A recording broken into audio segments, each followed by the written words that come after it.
you doing? Duff here. And guess what I got last night? I got the 2019 16.3 software update. I've heard a bunch of people talking about it, and a lot of the features sounded very cool, so I was anxiously awaiting it, and I have it. So I thought I would go over, although I know that there's a ton of other videos that have already done that, I'm going to go over the features and let you know what I think about them. I just got my windows tinted, so I forgot drive-through at Dunkin' Donuts is kind of a pain in the ass right now. How you doing? Just got my windows tinted, so I roll down my windows. Yep. I keep saying to myself, yeah, you shouldn't go through the drive-thrus until you can roll down your windows, and I keep forgetting because I'm old. I guess I could talk about my tinting real quick. I did just get my car tinted on Tuesday. I went to a place that uses the Lumar film. I got the ceramic version of the tint, which is supposedly better and obviously more expensive. I had them tint the front and back windows. The back windows, I had them go as dark as possible. The front windows, I had them do the legal limit for darkness. So the colors are different on the front and back windows. The amount of tint, which I'm not thrilled about, but it's, you know, if you can actually get the darker tint on the front, but then you have to pay in cash, and there can be no receipt. It has to be done on the down low. It's kind of shady. So I'm fine as is. I got the back window tinted, and I got the windshield tinted as well. With the windshield tint, it's a very mild tint, but it blocks, like, I think it said like 40 or 50% of the heat that normally comes in a windshield. So got that done as well. Pretty expensive though. With tax, it was in the low 700s, so it's a pretty major investment. But living in Florida, tint really is a necessity, if you ask me. It really is.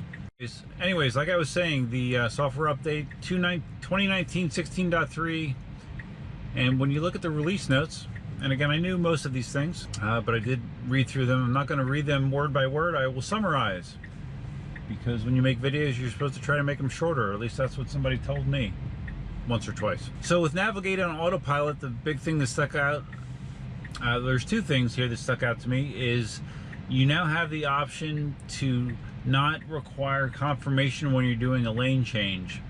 The way that Navigate on Autopilot was, for me, if you had it turned on and you're on the highway and it detected that there was a faster lane you could change into, it would say, hey, I want to do an auto lane change.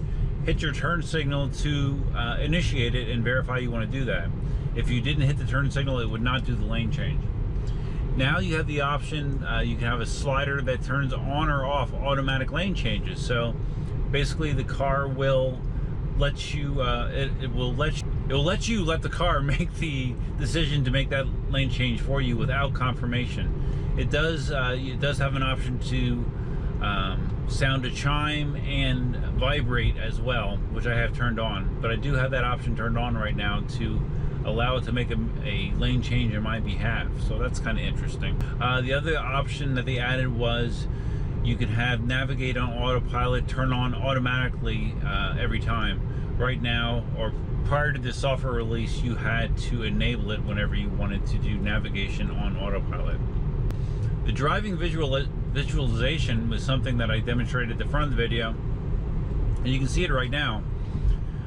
There's a lot more zooming of the imagery, the real-time view of your car, and right now you can see it's in the zoomed in view.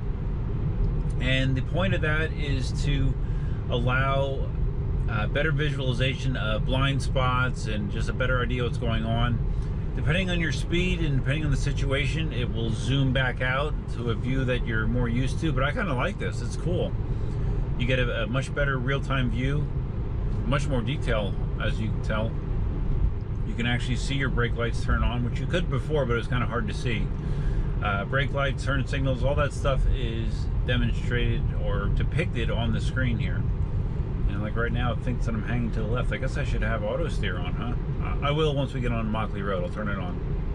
So yeah, I'm a fan of the enhanced driving visualization. It's hard for me to say. Sentry Mode improvements. made a couple changes with Sentry Mode.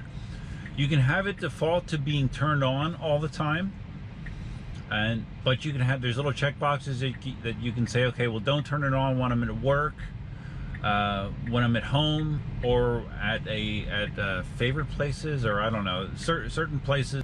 If you have favorite places selected, you can have it turned on or off for those as well. That's all configurable by check marks, so it's pretty easy. But the other cool thing is they've made Sentry Mode much easier to activate. Now when you put the car in park, there's a little icon, you know, up around where the dash cam icon is, that will either indicate that Sentry Mode is already on if you have it turning on automatically, or you can turn it on manually very easily by just hitting that, and the Sentry Mode icon will turn red, and that will turn it on for you. So that's a much easier way to activate Sentry Mode as opposed to going through the various screens that you had to do before. So that's another nice change. Lane departure avoidance. It gives you an option that's kind of similar to what Cindy's Hyundai Ioniq already has, to a degree.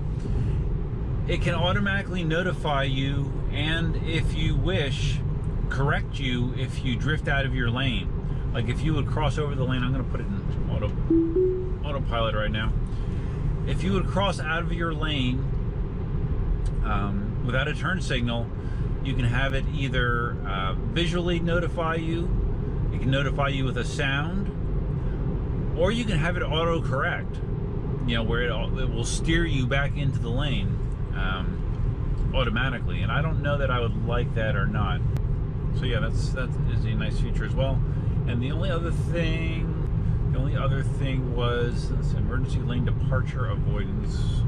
Now, to be honest with you, I thought I already had this, but it sounds like it will automatically give the option to have it automatically steer away from a car if it detects that a collision is imminent. So that's cool. This was cool too, the software update preference. You have an option now that you can go in and say, instead of just waiting for your software update to hit whenever, there's a setting where you can select that you want to get the software updates as soon as they are available. You don't want to mess around, you want to be in the bleeding edge. You can now configure it to get the updates quicker than they have been coming down in the past. So I like that feature a lot as well. All right, so once I stop, I'll quickly go through and show you where those changes are in the panels. I sometimes forget what I talk about on my blog or write about on my blog versus what I talk about on video. I don't believe I talked about this on video since I got the car back on Monday. I did document how the car was dirty. You know, the car itself was very dirty because Dania Beach said that they had to shut down their outdoor washing facilities because the city of Dania Beach was going to fine them for having it for some reason. So the outside of the car was very dirty, but the inside of the car, the floor mats were covered in dirt, and the kick panel, which I thought was kind of lame. And I complained about it I let Maria, my remote tech advisor, know about it because she's been very helpful, and I've been kind of filling her in along the way about the various issues I've been having with Dania Beach. So I did tell her about that. But the other thing that I noticed was when I got home, because the car was so dirty, let me back up. I washed the car and verified that the paint looked good. You know, the paintwork that they did looked good. But when I went to take it to the tint place, I got a call after I dropped it off, and they said, hey, you know, before we do a car, we go around it and we check everything. We noticed that there's some scuff marks on the bumper on the passenger side. So I hadn't noticed them. So after I picked up the car, I looked, and there are 3 or 4 scuff marks in the bumper in the general vicinity of where that paint run was, next to the trunk lid. And I'm wondering if when they were fixing the paint run, that they had a buffer out and they were a little sloppy with the buffer, and they actually hit the bumper beneath when they were buffing out the paint run, because that's kind of what it looks like to me. So I'm gonna see if I can just polish that out myself. But if not, that kind of pisses me off. You know, based on all the other, you know, QC related problems that I've been having. So So anyways, I did send that email to Maria, just outlining the stuff, and I did mention the scuff marks on the bumper, and she actually forwarded that to the manager at Dania Beach, who responded to me about some of my issues. And it was a pretty long email, and it was professional, and it came off as a little defensive. She mentioned like how I guess Dania Beach is sort of running out of space, and that they're having some problems with capacity, and they're looking at a new location or expanding that spot, I guess, which is all good. And she told me about the car wash problem. My point to her was, and she said that it wasn't good that stuff was not communicated to me properly. Like no one told me that my car was done. I had to call them, and then I found out. But my point to her was basically, I understand that you guys are busy. I understand that you have some logistical challenges that you're facing, but good communication with customers doesn't cost a penny. Being proactive doesn't cost anything. Being thoughtful, treating your customers like you would want to be treated doesn't cost any extra money. Doesn't require more facility. So. I thanked her for reaching out to me, because she was the first person from Dania Beach to actually respond to an email, even though I've sent them probably 7 or 8 emails that I never got a response to. She was actually the first one to respond to an email, or to send me an email at all, and I responded back to her, and she didn't respond. Ironically, she didn't respond back to me after that, so I got my one and only, possibly only email back from Dania. So anyways, steering wheel's still good, the paint remediation is good, the scuff on the bumper not so good, but hopefully I can buff that out myself. I did get my, well, I did already mention my console tray that I have inserted there, and I do have 2 more mods that I plan to be doing hopefully this weekend. Nothing earth-shattering, something that's been covered before by other channels, but if it works, it'll be cool. At least I think it'll be. So let me get home, and we will go through the couple different settings that I was talking about. You can see what I mean about the visualization. God, I can't say that word. Oh, it's cool. Definitely cool. I'm sure you can't see it on the GoPro, but it shows my brake lights are on, shows my turn signals on. Super cool. Alright, check this out. With the home link, now my garage door is open, so it's gonna automatically close it, actually, which I don't want. But if the garage door was closed, it would automatically open, and vice versa, obviously. So let's stop that. But that's one of the things you can do with HomeLink. You can say, okay, open up my garage door automatically when I get within X amount of feet of it. Not that it's hard to press a button, but just another cool feature.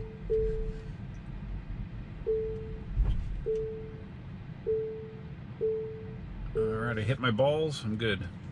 Alright, so that is my thoughts about the new software update. I'm very happy about it. Looks cool.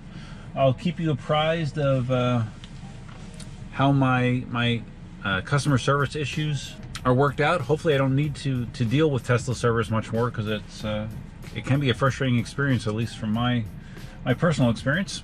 And I will be doing those mods this weekend as time permits, so be looking for those soon. I will be having a live stream this weekend, Duff's live stream, which will definitely include Tesla content as well as a bunch of other personal electric vehicle news. Tune in for that if you're interested. If you found this video helpful or interesting, please give it a big thumbs up. If this is your first time visiting the channel, please consider subscribing. If you're going to subscribe, you might as well hit that bell to get notified whenever new upload is out there. Feel free to leave your comments, suggestions, ideas, and feedback below. And that's all I have for you for now. Till next time, Duffman out. Oh, do you want to see my scuffs? See if you can see these on camera. I don't know.